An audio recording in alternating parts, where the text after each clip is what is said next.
एक बार की बात है। एक 10 साल का छोटा बच्चा था जो जूडो सीखना चाहता था।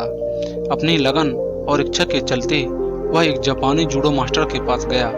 लड़के ने उससे कहा कि वे उसे जूडो सिखाएं। यह सुन जापानी जूडो मास्टर ने उसे देखा। उसका एक हाथ नहीं था। जब उसे इसके बारे में मास्टर ने पूछा तो उसने कहा कि एक कार दुर्घटना में उसने अपना बायां हाथ गंवा दिया था, लेकिन फिर भी वो यह कला सीखना चाहता है। वह खूब लगन और दृढ़ता से जूडो सीखना चाहता था। ऐसे में मास्टर ने उसे अपना शिष्य बना लिया। लड़का पूरे मन और लगन के साथ जूडो सीख रहा था। 3 महीने बीत गए थे।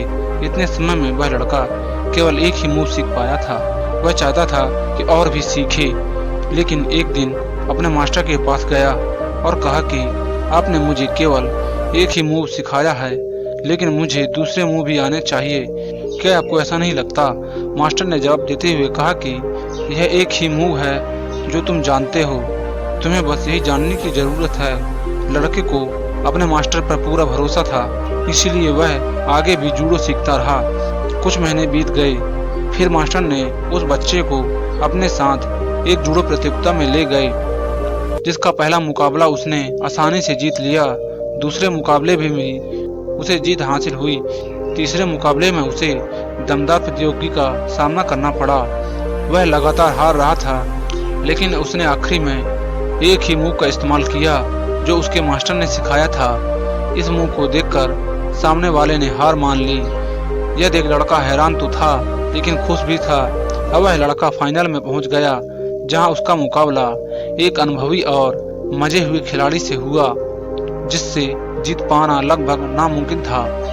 लेकिन मुकाबला शुरू होते ही प्रतियोगी उस पर हावी हो गया। फिर एक समय रेफरी को लगा कि लड़के को चोट न लग जाए, ऐसे में उसने टाइम आउट का इशारा किया, लेकिन मास्टर ने रेफरी से मुकाबला जारी करने का अनुरोध किया। इस दौरान सामने वाले प्रतियोगी ने एक भूल कर दी।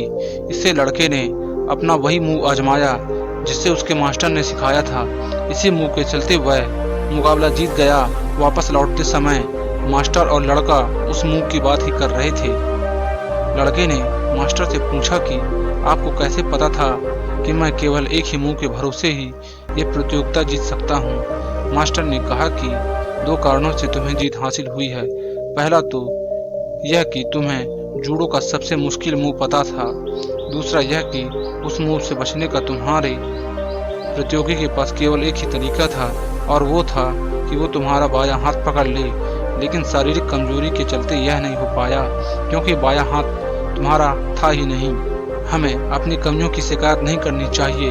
हम सभी को यह समझ लेना चाहिए कि एक दिन हमारी सबसे बड़ी कमजोरी ही हमारी ताकत बन सकती है।